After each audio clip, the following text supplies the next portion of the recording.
The sun rose over the manicured lawns and perfect hedges of Brookstone Estates, a place where appearances mattered more than truth. To the residents, it was a picture of luxury and order. But behind that perfection lurked something darker, a quiet arrogance that had gone unchallenged for years. That was about to change. When Marcus and Janet Fields moved into their dream home, they thought they had finally made it. The first black couple in their family to own property in one of the city's most exclusive gated communities, they carried themselves with grace, gratitude, and pride. Marcus ran a successful logistics firm, Janet was a respected financial consultant. Together, they wanted only one thing, a safe, peaceful home where their children could grow without fear. But peace doesn't come easy in places that see difference as disruption. From the moment they moved in, whispers began. Curtains twitched. Smirks appeared.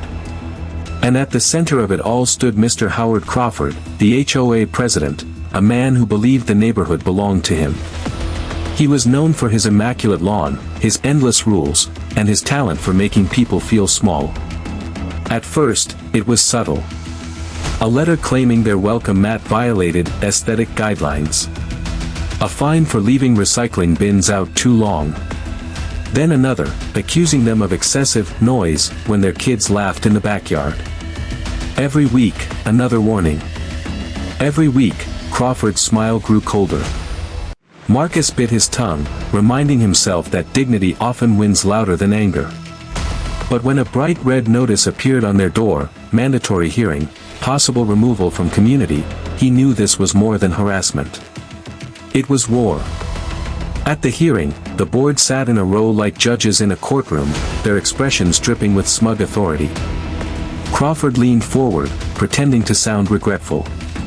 Mr. and Mrs. Fields, he said, this community has standards. Your grass is overgrown. Your garage door is not an approved color. Your gatherings, disruptive. For the good of the neighborhood, we must consider revoking your residency. Murmurs rippled through the crowd. Some nodded, others shifted uncomfortably. Marcus stood slowly, voice steady but sharp. We followed every rule you gave us. We fixed what you asked, paid every fine, complied with every demand. So tell me, what's the real problem here? Crawford's lips curled. The problem, he said, is that rules apply to everyone, even those who think they're above them. That's when Janet rose, calm yet commanding. From her briefcase, she pulled a thick folder and opened it on the table. Every notice. Every photo. Every receipt, she said. Proof that we have complied in full. Yet you continued your harassment. The board members exchanged uneasy glances. Crawford scoffed. Evidence or not, the board has final authority. And I have the votes to remove you.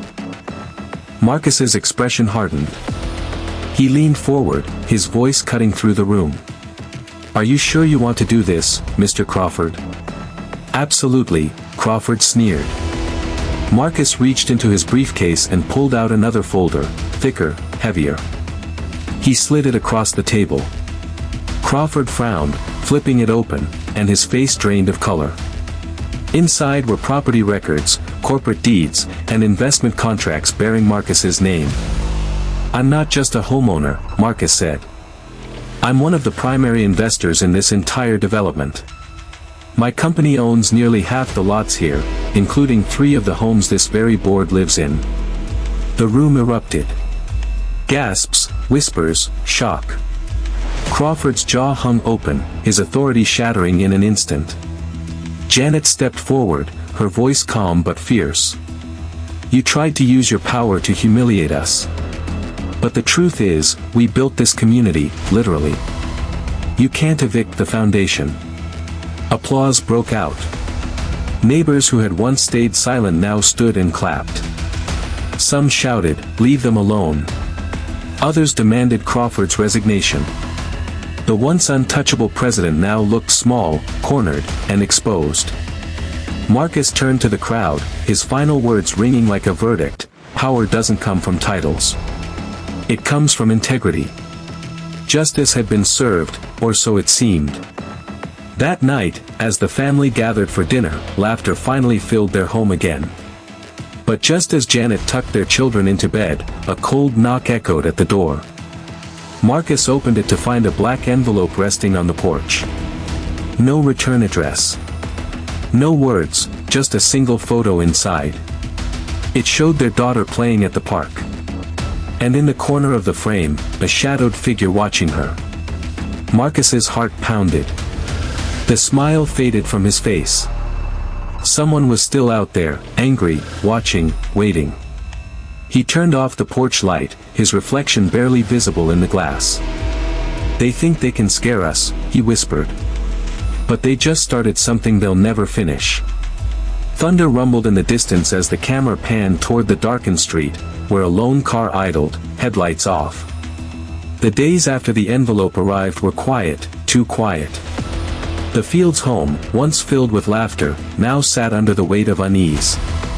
Marcus had installed new cameras, changed the locks, even adjusted his work hours to ensure Janet and the kids were never alone. Still, the feeling lingered, eyes in the dark, watching. Janet tried to keep things normal. She hosted her book club again, waved to neighbors, smiled when she could. But every time she stepped outside, she noticed something. Crawford's silver sedan parked at the corner, engine off, lights dim. One night, Marcus finally walked up to it. But the car sped off before he could reach it. That's when he knew, it wasn't over. Crawford was humiliated, yes, but not defeated. The following week, a letter from the city inspector's office arrived, claiming Marcus's company was under investigation for improper zoning permits. A move clearly designed to discredit him. Crawford was using his last weapon, influence. Marcus took a deep breath, handed the letter to Janet, and said only one thing. It's time they learned who they're really dealing with. 2 mornings later, a convoy of black SUVs rolled into Brookstone Estates. The neighbors peeked through curtains as city officials and uniformed officers stepped out, clipboards in hand. Crawford stood in his driveway, smirking, until he saw Marcus walking beside them. One of the inspectors turned to Crawford. "Mr. Crawford, by order of the city's ethics division, your HOA board is under formal investigation for misuse of community funds and falsified citations." "What?" Crawford stammered, face draining. "That's absurd." Marcus folded his arms. "You shouldn't have sent fake complaints to a city office that I helped build."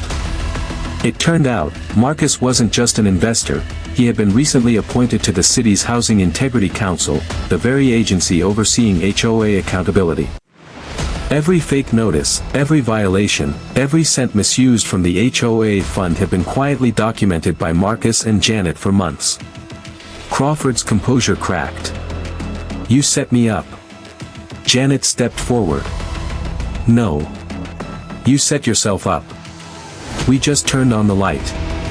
As the inspectors entered the HOA office, they uncovered files, some showing discriminatory targeting against minority homeowners, others showing personal spending disguised as community maintenance. It was a web of deceit, and it was all coming undone. By sunset, Crawford was led away in handcuffs, his voice echoing uselessly down the street. The same neighbors who once feared him now stood on their lawns, watching in silence. Some clapped. Others just shook their heads. Weeks later, the neighborhood transformed. The HOA was dissolved, replaced by a new, fair board voted in by residents. For the first time, everyone, black, white, Hispanic, old, young, had an equal voice. One evening, the Fields family hosted a community barbecue on their front lawn. Kids played on the grass. Laughter returned. And for the first time, Brookstone Estates felt like home for everyone. As the night settled, Marcus looked at Janet, smiling softly. "We didn't just win for us," he said. "We won for everyone they ever made feel small." Janet nodded, her eyes glistening in the firelight.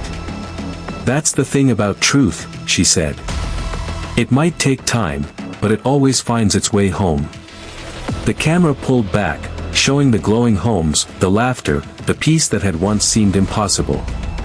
And on the empty street beyond, a "For Sale" sign stood in front of Crawford's old house, swaying gently in the evening wind. Justice wasn't loud. It was quiet, firm, and complete.